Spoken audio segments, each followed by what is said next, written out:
And we are live. Timothy has bugs on his computer monitor.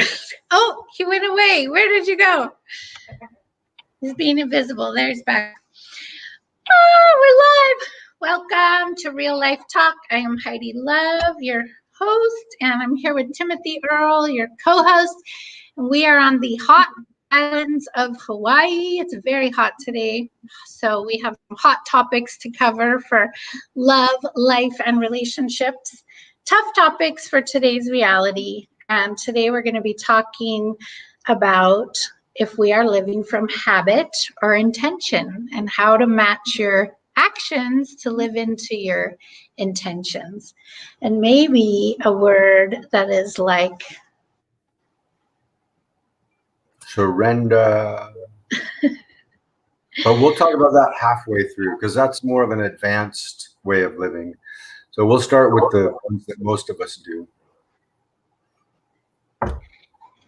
So we would love for you to stay on. I want to tell our Facebook listeners, you can type in the comments, you can talk with us, you can ask questions. If you ever want to be on Real Life Talk with us and receive free support from Timothy and I, you can private message us and tell us what you're wanting support around, and we can bring you on the live stream and you can be a little video talking head with us. And we can give you support, but also we love the comments. I will be reading them, and so if you see me distracted, I'm actually just responding to your comments. So we invite that, and we'll dive in. I introduced myself. I offer nationwide Zoom sessions, so no matter where you live, we can accommodate that, and I love working with families and couples, and my passion is relationships and making them easier and deeper and funner. Go ahead, Timothy. And my name's Albert Einstein. Just kidding. My hair's a little crazy today.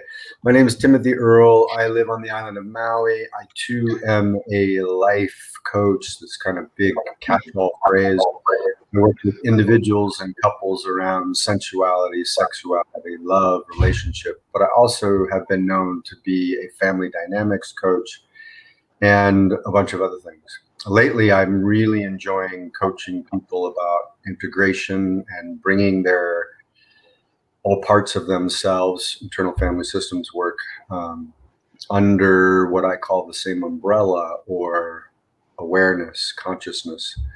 It's a lot of fun, and I'm enjoying that. Where to begin today? Habit, intention.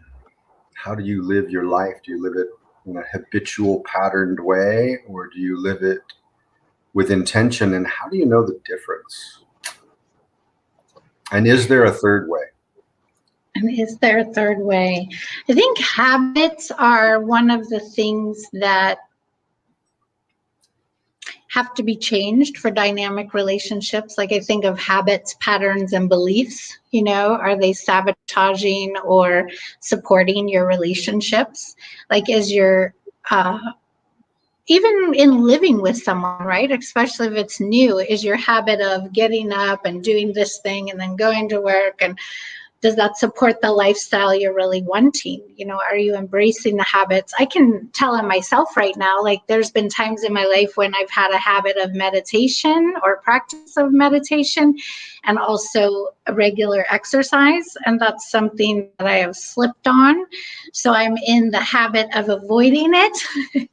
And it's something I want to make a practice again. And so we can talk about these things, like where are we slipping the life we'd really like to live into, and our actions matching our intention. So my intention would to be healthy, connected, feeling good and fluid in my body, and my actions right now in that area are not matching my intention. So what is it that's keeping me from that? And I'm talking about myself, and you guys can ask yourself these questions. So where is there something you're doing that's not meeting the intention you have? You know, so let's ask ourselves, what is that keeping us from? So is there something you want to answer? And then we'll answer that question. Is there something that you're doing or not doing that's keeping you from an intention you have? I'm like you. I have the intention of getting into a regular physical cardiovascular as well as muscle building practice. So running, dancing twice a week, and doing push-ups, working in the gym, whatever that is, 3 times a week. And the thing that helps me is to make it fun. So kayaking, swimming, dancing, these things I will do regularly. And it's easier for me to do those things consistently than to go to the gym or go for a run. So I try to combine my physical activities with pleasure or with enjoyment. I find that most of the time, if I'm going to get into a habit, a pattern that's good for me, that's enriching or enlivening, it needs to be fun. And so I need to make it a game of sorts. And if I can't turn it into a game like taxes is a habit I have. I have a habit of procrastinating on taxes. I don't know about you, but when they extended a month, it was like, oh, great. And then what did I do? Of course, just put it off. Right. So how do you make taxes fun? Help me out, Heidi. How do you make taxes fun? I don't know. Do we have any viewers that have any feedback on that? Because I haven't found the answer to that yet. I want to give a shout out to Noreen. We're so happy to see you here. Thanks for being with us. And Castro from Ola. Oh, Ola Linda, it says. So welcome. And I can't see who else is on the call, but say hi. We love to see you in the comment box. And I want you, go ahead. Oh, there's just, there's a couple of different types, I think, of habitual behavior. We can have ones that, like you said, are life affirming, that support our expansion and our health. And we can have ones that are life contracting, reducing, all the way into addiction, but also just little ones like not brushing our teeth twice a day, maybe, or whatever it is that we can identify. And those will be different for people.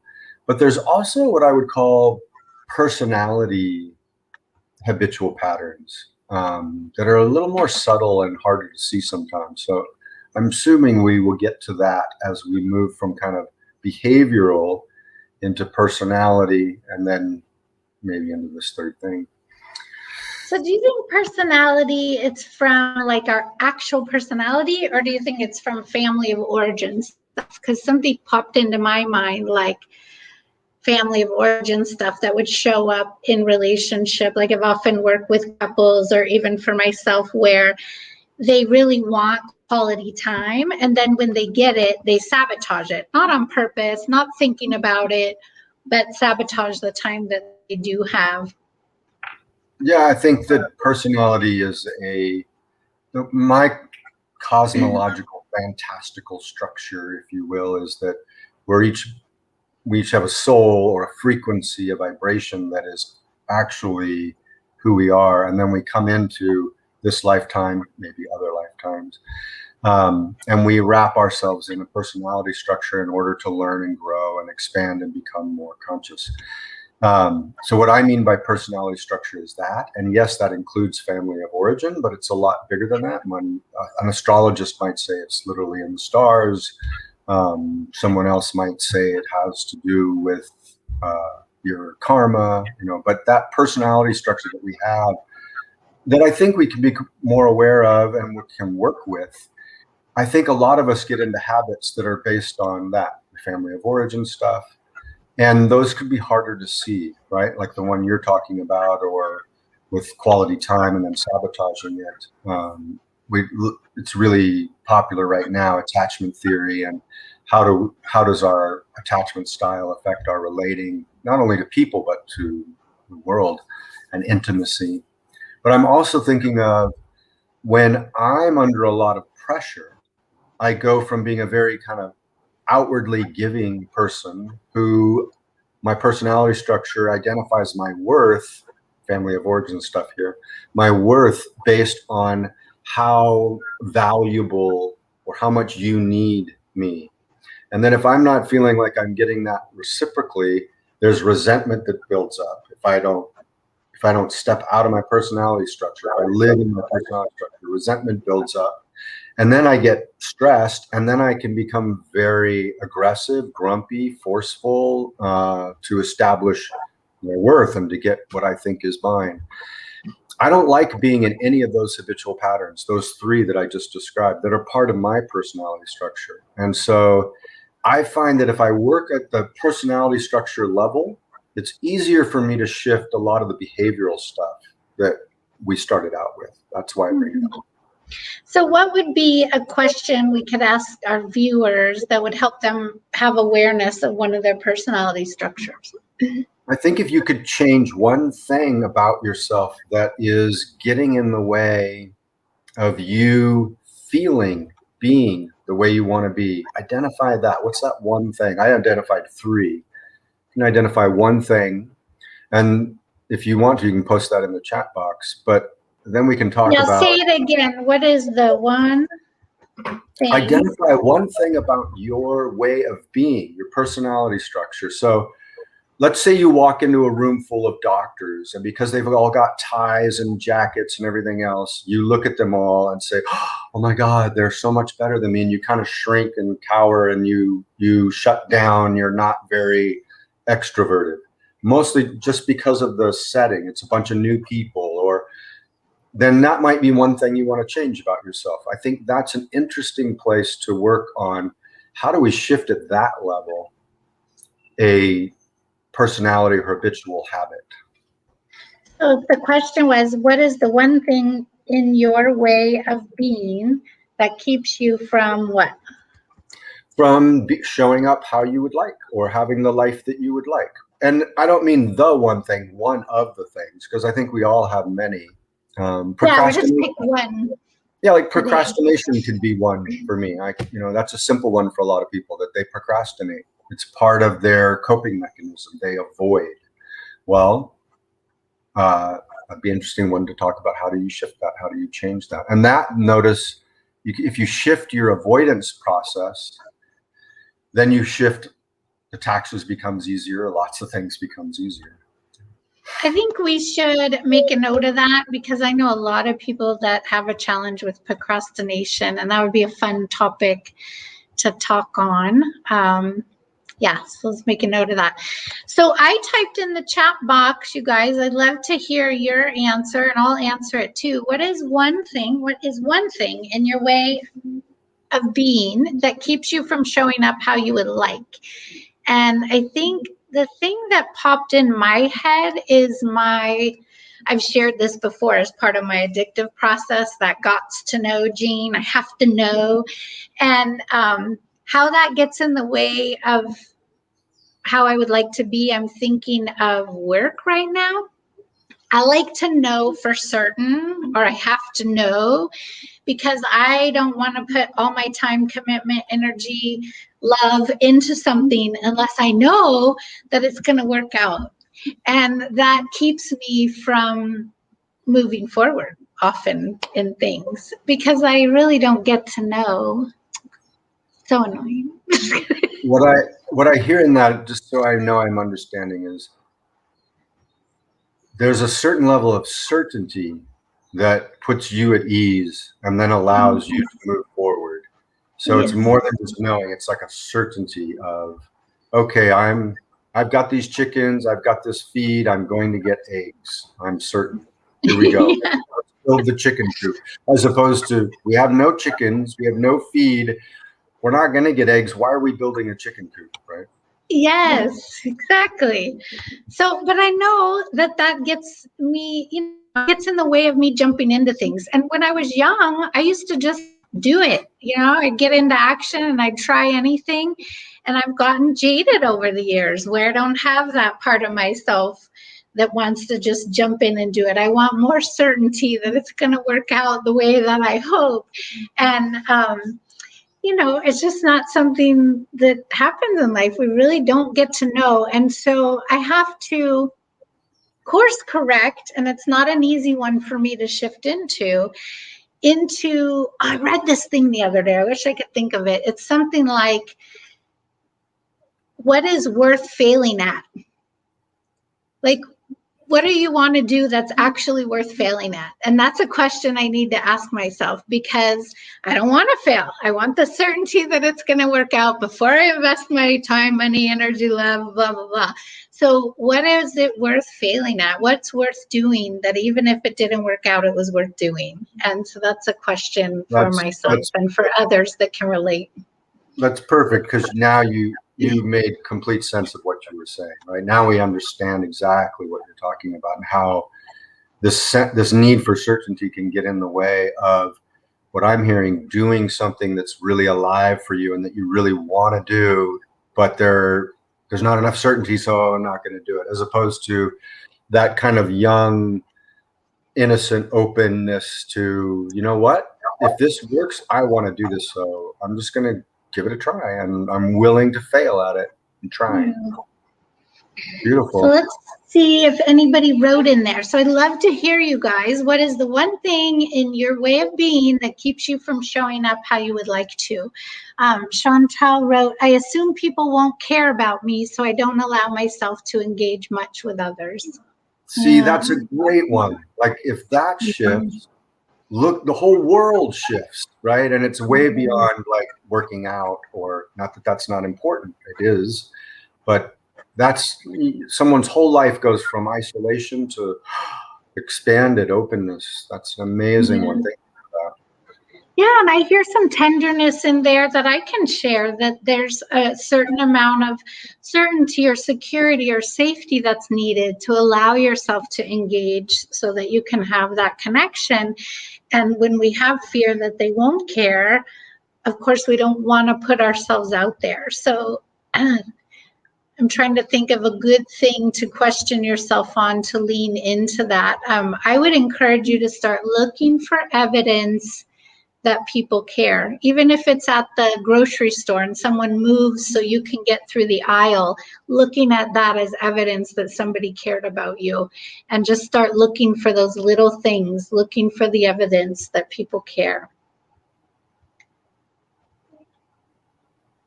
Anybody else want to type in there? I'd love to hear some other ones.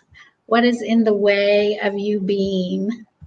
Or Heidi's last question, which came out of her thing that's in the way, which I think is a brilliant question. It's a little off topic, but I love it. If anybody wanted to answer the question, what are you willing to fail royally at just because it's worth giving it a shot?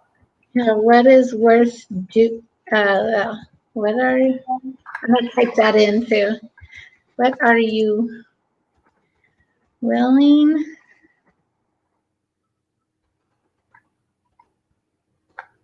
to fail? You know, I make my kids type 30 minutes a day, and I wish I would have made myself do it. What are you willing to fail at? There you go. Because it's so worth doing.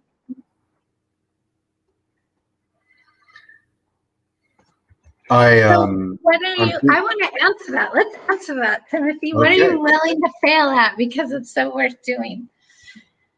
The big one for me right now, and this leads into the third way of living. If we have one way of living is creating habits, ones that are good or ones that aren't, and trying to pay attention to them and shifting them.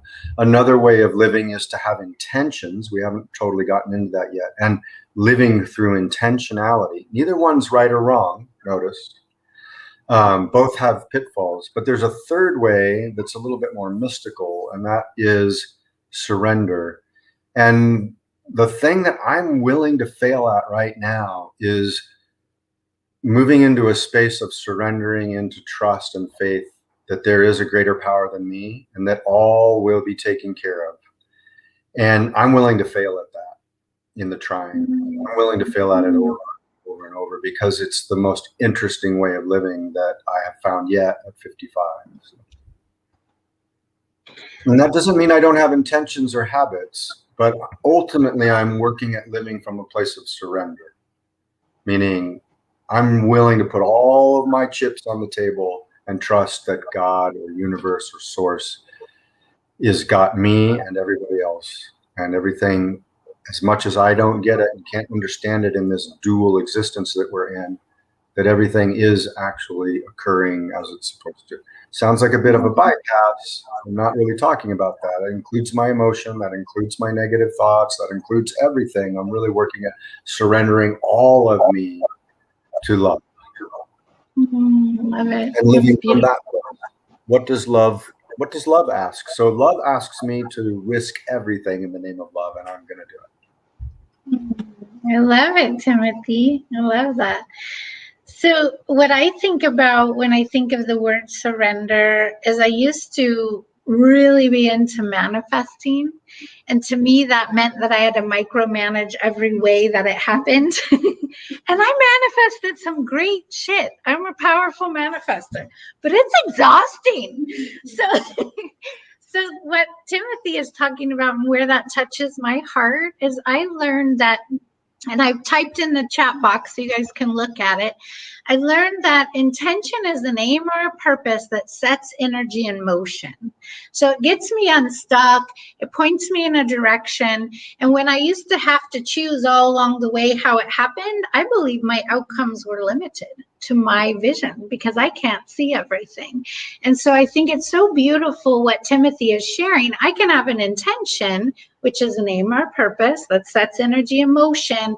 And then I surrender the results to the divine, to God, to higher power, and know that whatever is supposed to happen, happens. And sometimes just setting the energy in motion takes me down a whole path I could never have imagined because I showed up.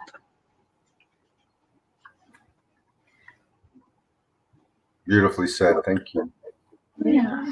If you were to fail at something, what would you want to fail at? Meaning you're not going to necessarily fail, but what would you risk doing even in the face of failure right now? What's one thing? I know you got something.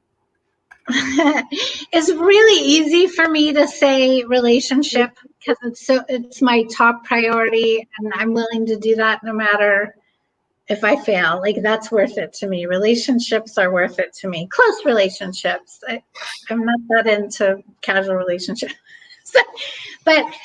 So I want to push my edge because that's super easy for me to say because it's true. So where I get messy in wanting to put in energy into things is my work. I want the security. I want the certainty. I want to know that I'm going to have the right people that need what I have. And it paralyzes me sometimes. It paralyzes me from showing up and doing all the. I love to be with the client, Timothy. Like, I love to help people in a retreat or through trauma or help a family get reconnected and work through a really messy conflict. I get paralyzed when it comes to putting myself out there, marketing, making a video, doing, whatever it is. I don't know. It's not my expertise. So I'm like, that's not going to pay off. I don't know how to do it. So forget it. I don't want to fail at it. So I'm just not going to do it.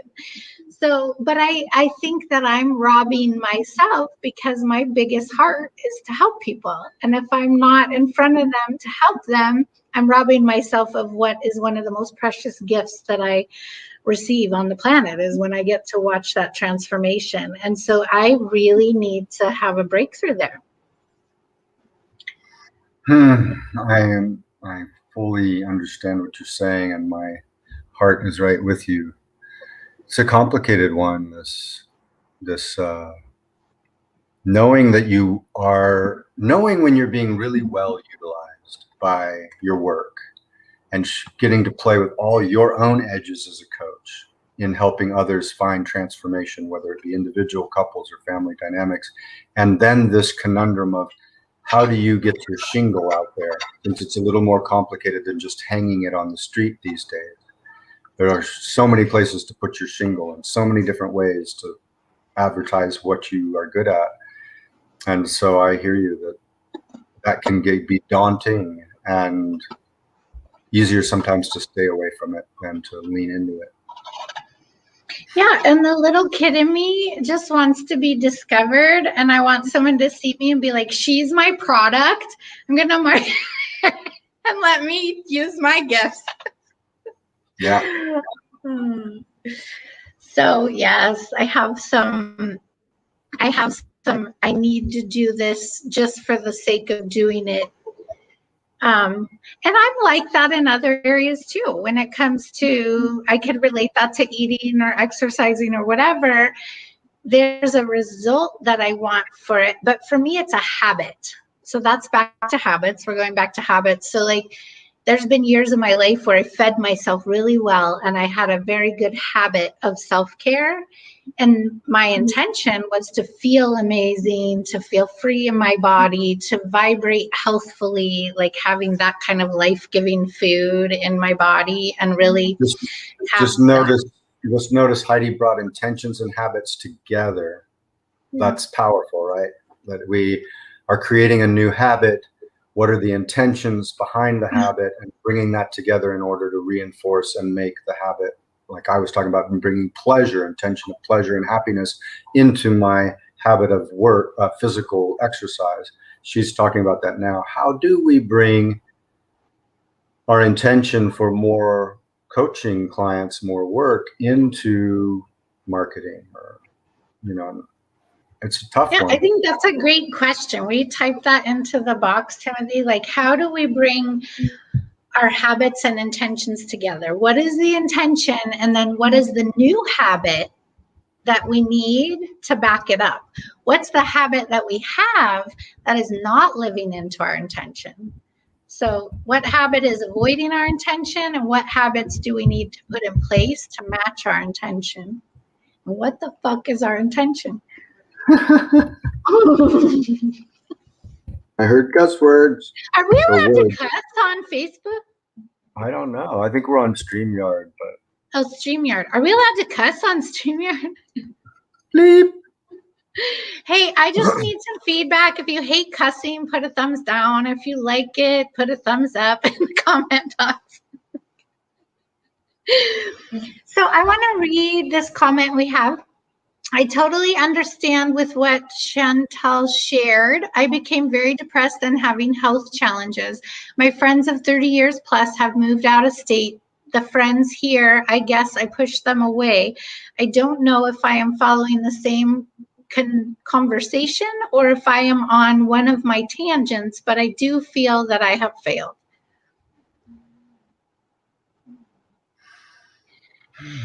Yeah. Cussing makes you more relatable, in my opinion. Thanks. Thank you for permission to say whatever. I'll tell you guys a funny story. I was raised very strictly with things in the house, and cussing was not a thing. And you could get your mouth washed out with soap if you cuss. So I have two daughters, they're 20 and 22. And my rule was, I shared with them, there's lots of words in the universe and everybody interprets words differently. So you need to be kind to people you're talking to because they may not take it the way you give it. And I said, cuss words are one of those things. So you say them whatever you want, however loud you want, however many you want when you're at home. And when you go to school, you don't use them. So cussing was never a taboo. They just knew to use it at home and not at school. I'm sure they used it at school eventually, but that was our thing when they were little. And I used to crack up actually when they were little and they would say things. It just made me laugh. So I still feel like a little kid when I get to cuss. Well, I think for me, again, it comes to intentionality. If the word is intended to emphasize something or express something more clearly or be more accessible, great. It's just when I think for me, the words that I use habitually that I really would prefer to stop using are like, really, gonna, these Californian terms that I think came about through sloppy intentionality. Really, see, there's the really word, not actually communicating what we mean. So I am a fuck no to like, really, and gonna for myself. You're getting rid of your inner valley girl? I'm trying to get rid of my inner valley. Oh. Well, can you come back to the comment that you read earlier? It touched my Yes. heart, and say it again. I totally understand. Oh, I became very depressed and having health challenges. My friends of 30 years plus have moved out of state. The friends here, I guess I pushed them away. I don't know if I'm following the same conversation or if I'm on one of my own tangents, but I do feel I have failed. Yeah, I think we're talking about, someone says, Timothy, you want to go to Ecuador tomorrow? And rather than say, no, I can't do that and have all the reasons, that I lean into it and go, well, maybe I'm going to risk everything to go to Ecuador, and because I feel called to do that. So that was what we were talking about. But we were also, another caller mentioned the habit of isolating oneself in order to protect oneself because we've been hurt in relationship and in intimacy. And I hear a similar thread in this last post.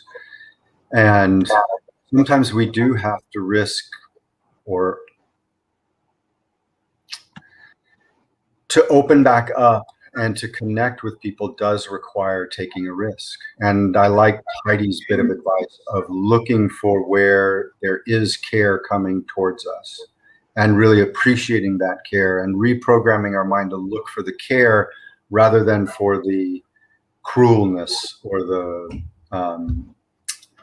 Let's talk about this for a minute, because I think it hits humans. I think it hits all of us, this avoidance of feeling safe enough to be intimate with other humans. And some of us, it's very isolating and it's big, and some of us, it's more in intimate relationships, but I think it touches all of our lives to some degree. So if looking for evidence is a solution, we're going to go to that in a minute, but I want you to think about that question, or the statement that I brought up. What is worth doing even if you fail? And so I'm in a position where relationship is worth that for me, but maybe not my work stuff. And so if we're just talking about relationship right now, and for those of you that have mentioned today that maybe you're in a place where it's not worth failing, I want you to think about for a minute, what would it take for you to receive or have or believe in order to be worth it again? What would make it worth it again to put yourself out there in friendships and intimate relationships with people? What would make it safer? What would make it worth it? And when you get those answers, type them in the chat box if you're willing. And that's what we need to look for evidence for, so that you can exercise that muscle that it's worth it again. Like if I'm counseling myself right now, because gosh, I'm mirroring my own stuff today, I need to start looking for evidence that whatever effort I put into my work is worth it. That it's satisfying and wonderful and worth it. And that's not something I've been looking for evidence for. I've been looking for evidence for, like, oh, I wasted time again. I have a high value of time efficiency. I love to be time efficient. And I could go on a tangent of how to meet your needs with your partner in time efficient ways, so you can get like 5 needs met at once in an hour. So I think I'm just talking out loud. That's one of the things that comes up for me around work is, am I spending my time efficiently where it's meeting needs? And it's messy. So what do you need in order to feel like it's worth failing again in relationships? And can you start looking for evidence of that being out there? Yeah, when I put myself in people's shoes, because my life's pretty full in the love area and in intimacy, so I'm grateful for that. That picture. I saw the little picture of the full love nest. Oh, you saw it on Instagram. Yeah, wasn't that nice? It was a beautiful day and great people. But when I think about, when I imagine myself in a place where I feel isolated and it feels as if there's no one in my general vicinity that can connect with me, and if we add this COVID layer over it, which is very real for many people, where if you're not in someone's COVID bubble, you don't get to go hang out with them, or some people won't even go on a walk with you with masks 6 feet apart. Everybody's everybody's treating COVID with different levels of concern. And so when I put myself in people's shoes that way, can become a self-fulfilling prophecy, more and more isolating. We're looking for evidence of how we're so alone. And I think, again, as Heidi's pointing out, if we can call or Zoom or FaceTime that one or two people that we really care about and trust that they will let us know if they care about us, and even seek evidence to affirm that by asking, how are they doing? Listening to them, and then hopefully them asking us how we're doing, and us being vulnerable and honest. So I think one of the ways out of isolation is through vulnerability, but it's almost like you've got to go knock on someone's door, metaphorically. They open the door, and then there's a certain pacing of vulnerability that has to occur in order to be met at that depth. And the other thing I think is, I know at times in my life where my self-love, my self-care was low, then I had a harder time connecting with quality people. I sometimes had lots of people around me, drinking, partying, doing stuff, but it wasn't actually nourishing. It wasn't actually life-affirming. It was, on the contrary, more life-debilitating. So I love looking up words in the dictionary. So I looked up surrender, cease, resistance, and submit. What dictionary is that? Oxford. All right, I love it. Oxford Language Dictionary. The action of surrendering. It's like submission, yielding. And a lot of us, I don't know, is submit a trigger word for anybody? Like, there's that. When I think of submitting to what is, or submitting to God, both are equivalent to me, it actually feels like a release. When I think of submitting to gravity, when I think of submitting to a hot bath, when I think of submitting to another personality structure, another person, especially if they have authority, like they wear a badge or they have a PhD or whatever, and they need me to submit, harder, way harder, very triggering. To submit to someone to teach me something when I know they know what I want to learn, easier, depending on the way they teach sometimes. So it just kind of depends on the context. So I think it's interesting. And again, I didn't make the English language, so I'm just talking from my own opinion or resonance with these words. But I hear someone posted submitting versus surrender. And I think submitting triggers something in me, and surrender is like an invitation. But when I really intellectualize these words and think about it, if I'm surrendering, it's the same as submitting to something else, because I don't just surrender into nothingness. If I'm in the ocean and I like this physical analogy. If I'm like swimming hard and I'm scared of the waves and it's kind of exhausting, and I submit or surrender into the buoyancy of the salt water, life is much easier. And for me, that analogy works for everything. If I'm efforting and trying to manifest and trying to know and trying to figure it out, it's exhausting. And when I submit to what is, or surrender to the ocean or to the wind or even to another human being, in that moment, there's something very peaceful about it. And I think for us to surrender or submit, there's a level of trust needed. And so if you're like me and one of your biggest issues is trust, I mean, there's times, and I've had a very hard time even trusting the universe, let alone a human. So it's, to surrender takes some trust. And usually when we're in that process, all the times where surrender got us hurt, we trusted, we let someone else or a force greater than ourselves take over. So if we got hurt, we got into a reticular activating process, meaning we're seeking information to show that things are not trustworthy because we don't want to get hurt again. And that can get in the way of intimacy, as Heidi pointed out. And as she was talking, I went, oh yeah, that's true for me. To really submit physically to another person, emotionally to another person, really surrender into their lap, if you will. It takes a little efforting. I want to do it, so I do it. It's important for me to do it. It's really healing. It's very, get rid of that word. It's very healing. And yet I notice that I have built-in habitual patterns, personality patterns that say, if you do this, you're probably going to get hurt. And most of the time it's not true. I'm thinking of the topic or habits, patterns, and beliefs. So if you have a habit of avoiding intimacy, you have a pattern of fear or sabotaging intimacy, looking for evidence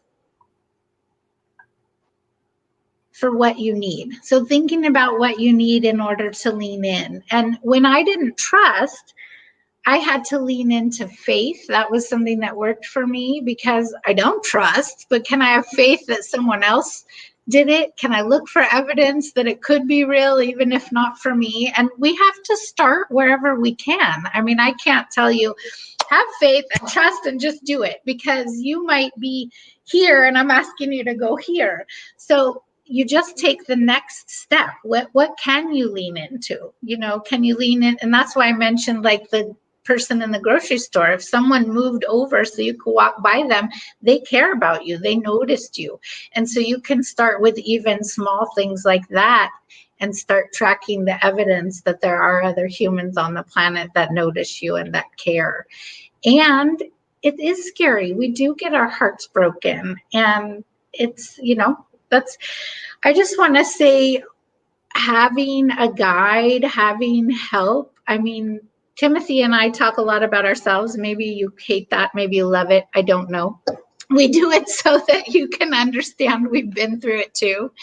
And what was I going to say with that? For me, when I try to figure it all out, that part of me, like, I have to know, I have to figure it out, and I'm by myself trying to figure all this out, it's a lot harder. So I have found for myself, having group help, having a guide, having a coach, having counselors is something that I've put in my life as a maintenance, part of my own maintenance program. And so in saying that, I want to invite you into that as well and let you know that Timothy and I offer discovery sessions. They're about 30 minutes and they are free to you. So this is your invitation to reach out to Timothy and I both, or Timothy or I, whoever you resonate with. We both have great skills and different skills, and we love to give you that time and help you discover where you're at and where you want to go, and if it's a fit for you to work with us. So you can see our website scrolling across the bottom, and you can find our phone numbers there and reach out.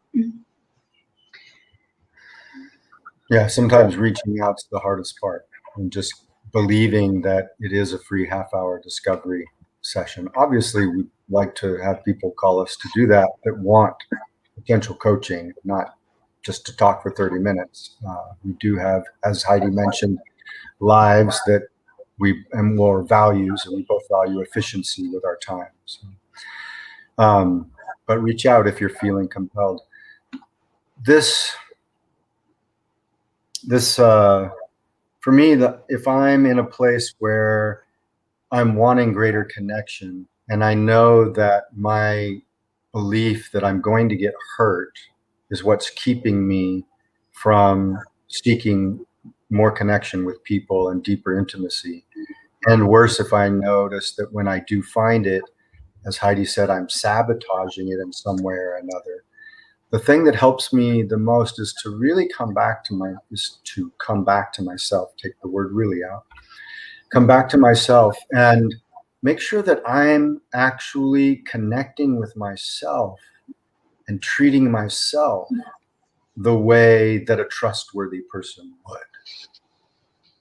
Because if I look deeply, sometimes I'm actually not. So there needs to be a readjustment there. And this is where coaching and support therapy can be really very helpful. Once that's in place and I know that I'm doing that, or I recognize how I'm not, then I can be honest about it. And all the, if you are, get rid of that one. If you're moving from San Francisco to New York and you're not being honest with yourself, you're actually in Los Angeles, you're going to have a hard time. You're going to have a difficult time getting to New York. So honesty and self-care are two of the first steps in moving towards connection with others. Once I have that, I'm able to then say, I trust myself, I love myself, and I like this person. I'm going to see if we can't develop a greater level of intimacy and connection. And if it's not available, okay, I still love myself, I still trust myself. I'm not going to take this personally, and I'll move where I'm wanted, where I'm valued. I think that was a huge breakthrough for me.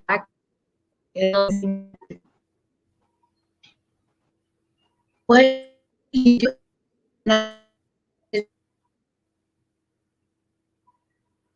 Heidi, you are breaking up a little bit, enough that we don't quite get what you're saying. So just pause for a second, look at your Wi-Fi.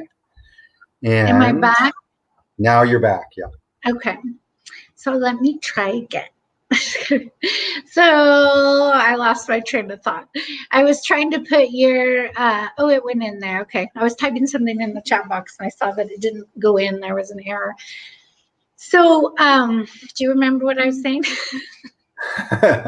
We were talking about trusting yourself, self-care, being honest with yourself as where you're at. Even if I don't trust myself and I don't love myself, if I'm honest about it, then I can be honest with others and I can still seek intimacy, but I'm not trying to pretend or trick. Yeah. I was thinking one of the things that shifted for me a few years ago. Darn. You can't hear me? Wow. This is Heidi Love, and she's telling us something really important, but we can't hear her. And can you hear me now? Can you hear me now? I'm going to just riff for a little bit on this idea of a third way of living, which is Heidi's going to check out and come back in.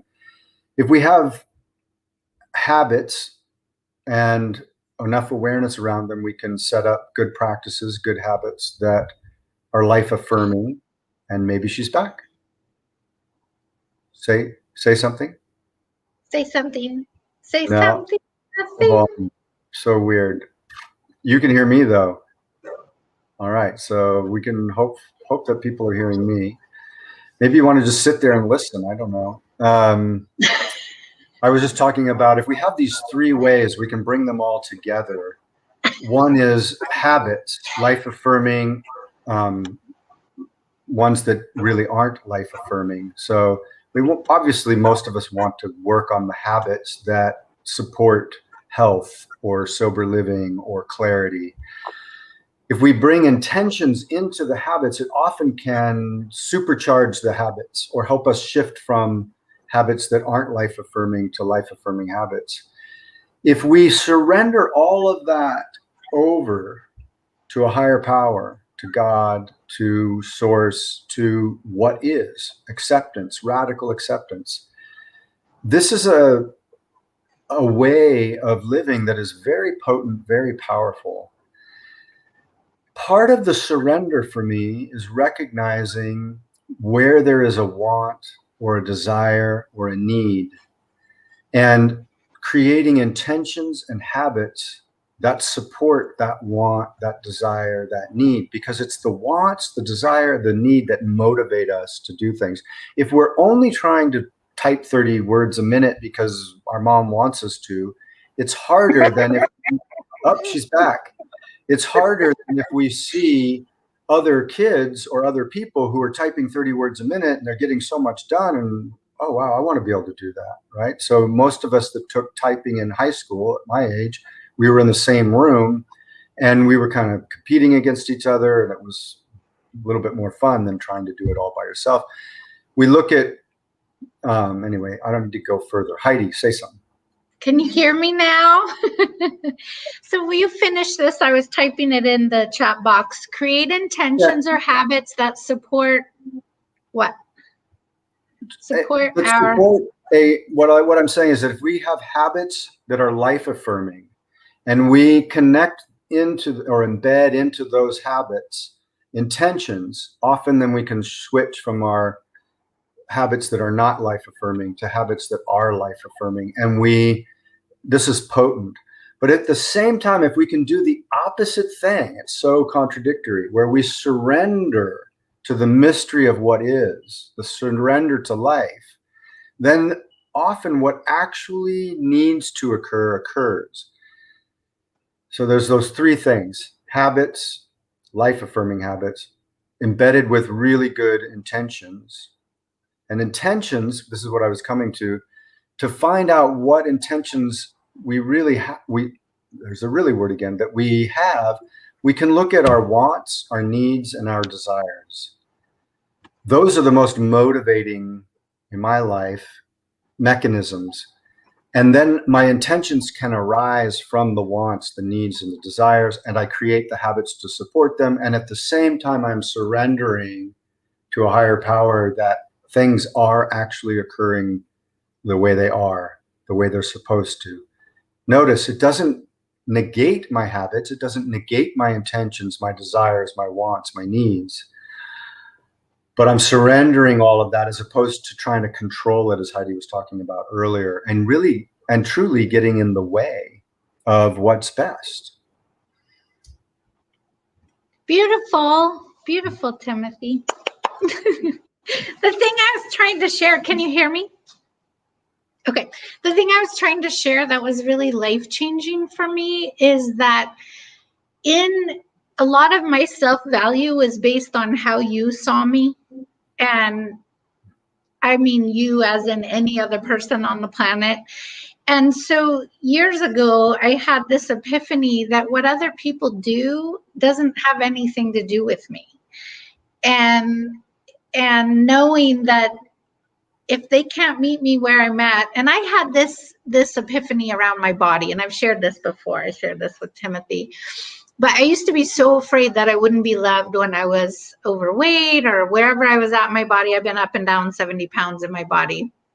And I was in a heavier weight, and I finally loved myself or accepted myself enough. And that didn't mean I didn't want to be lighter. I feel better when I'm lighter. I feel healthier when I'm lighter.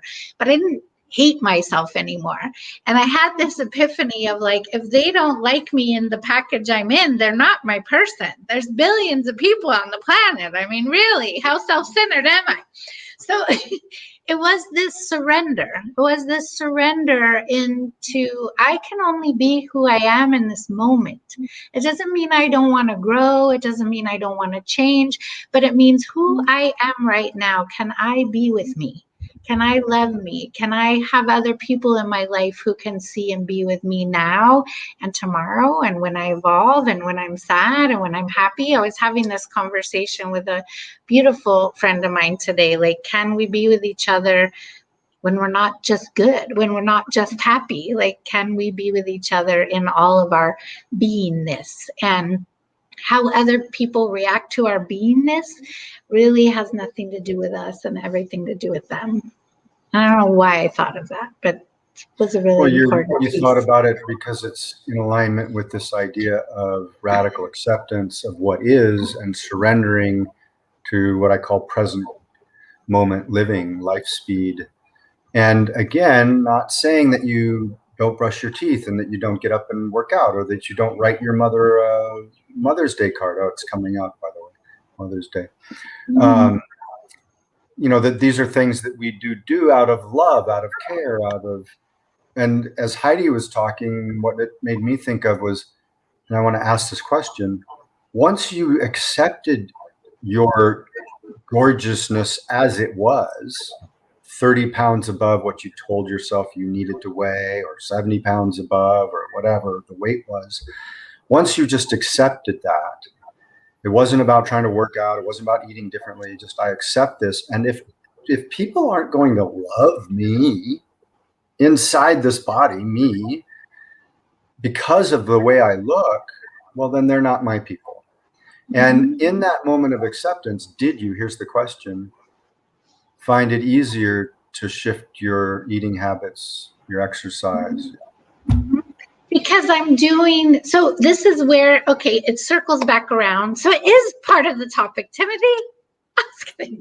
So this is where your habits, patterns, and beliefs circle back around. So when I had the radical acceptance, when I had the self-love, then I could look at my intention differently. My intention wasn't out of pain or fear of being rejected or you not liking me.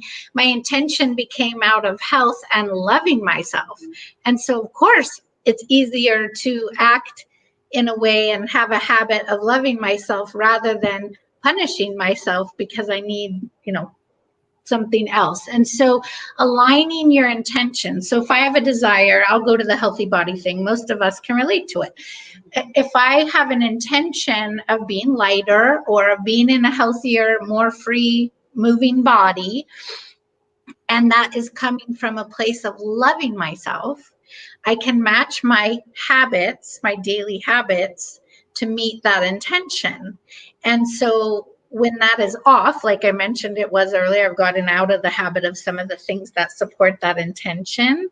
What am I doing to avoid that? Where am I off course?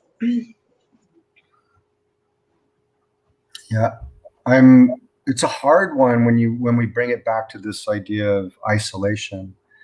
And if I'm isolated because I tell myself I'm in pain, I have nothing to offer, I'm not pretty enough, I'm not, it can become very difficult to make that first step to reach out to someone, talk to someone, get support, or connect with anybody, especially if we look across the street and we see somebody and go, they've got their whole life together. Why would they ever want to spend time with me? And just notice, the belief system, as Heidi was talking about earlier, is bringing the bars closer and closer together, and pretty soon there's just no way through. When in reality, these are just beliefs. And if I can love myself a little bit more each day and look for, when I look in the mirror and think, you are a kind person, rather than go to, oh, Timothy, you these bags under your eyes are making you look like an older man. That's not helpful. But if I look in the mirror and once a day say, wow, you laughed so much today. That's so good. Good on you, Timothy, for laughing so much today. I'm making those bars wider. And eventually I hopefully get to a place where I have, I'm really of value. And I think people might want to hang out with me. In fact, I know they do. And I'm going to walk over to this person. I am walking over to this person. I'm talking to them. And if they don't want to spend time with me, it's not a reflection of me. It's all about them. And on to the next. I think this is so fun. So I'm going to give a challenge for this week. So all of us, let's pick one, Timothy. And everybody listening, you pick one too. And you too, my live studio audience. So pick a statement that you're willing to look in the mirror and say, you are. That's positive. I'm going to stick with the one I said earlier, which is, and I have the rest of the day to work on this one. And that is seeking opportunities to express laughter and to feel it, not fake it, feel it. It was real when I laughed earlier. So I'll look in the mirror every day and check in with myself on how I'm doing by saying, wow, so many good laughs today, Timothy. Thank you for having those laughs. A common 6-year-old laughs 300 times a day. I can do better. I'm going to laugh more than 300 times a day. Yay. Great. So I'd love for you guys in the chat box to say the statement, just you are, and what you're going to commit to for the next week, to look in the mirror and say you are. So let's see. What do I want mine to be? What do you want yours to be? I'm going to say I'm joyful. There we go. So you say you are joyful. Like look in the mirror and say it to yourself. You are so full of joy. You're so full of joy, Timothy. You laughed so many times today. I love it. I'm going to say anytime you put into anything is worth it. What are you going to say? What are you guys going to say? Type it in the comment box. You are totally worth getting to know inside and out. You are totally worth getting to know inside and out. Ooh, I love that one. That's beautiful. All right, so that's what we're going to end the call on today. Pick your statement that you're going to say for a week to yourself in the mirror every day, once a day. Say you are, and then whatever your statement is. And we love to hear in the comments that statement. So you're making a commitment to the universe and to us to do it. And we'd also love to hear one thing that you got out of today's call. That is really wonderful for Timothy and I to get to read that, and it boosts us to keep doing this. We've been doing it for a year, and we love to hear your feedback. And please, if you got something out of it, the biggest compliment is a referral. So send us to a friend or give our information out to somebody you think could use the support we offer. We love you guys. It was so fun being with you today, and I hope you laugh your ass off, Timothy, all day long. If you end up watching this talk after the live, which is ending now, so if you end up watching it, and which most people do, please go ahead and comment in the comments box. We can see them and we will get back with you, and they mean a lot to us. As well as feel free to share the talk on Instagram, on Facebook, anywhere that you feel it would be worthwhile or could impact someone's life. We know that a lot of people are isolated still and spending time at home, and that sometimes things like this talk can be a breath of fresh air and create an opportunity to connect. And as Heidi said earlier, if you'd like to be on the talk with us, email one of us and we'll do a little interview and see which talk you would fit into, or we'll create one around the thing that you would like to talk about, and you could even get some free coaching if you want. I am plugging an idea for one of our next talks. Heidi doesn't know about it. I'm just saying it now. And that is a conversation, a talk that Heidi and I will have around the principles of pleasure. Mm. So something I'm working on. I'm feeling funny inside. I guess that one lights me up. I'm down. The studio audience is dancing too. Yeah, I think it's a new way that I'm working on at coaching people who are ready for it, and I'm honing it in. And the principles of pleasure can become the guiding force in making decisions. And this would include this concept that some people are working on or have been working on called, am I a hell yes? Am I fully in, or is there a part of me that's in resistance? And if so, then so I'm getting into one of the principles, then I'm not a hell yes, so I ought to not move forward with it. Doesn't mean I can't do it later, but right now in this moment, I need to express that my maybe, my hesitancy is actually a no. And it's a great thing to work on, but there are other principles that we'll cover around living a life of pleasure. Nice. I like it. Nice. Thank you, Timothy. Great talk today. Talk to you guys soon. Next Tuesday, Real Life Talk, 6 p.m. Pacific Standard Time, 3 o'clock Hawaii time. And wherever else you are, you can figure it out, or you can private message me and I'll figure it out for you. All right.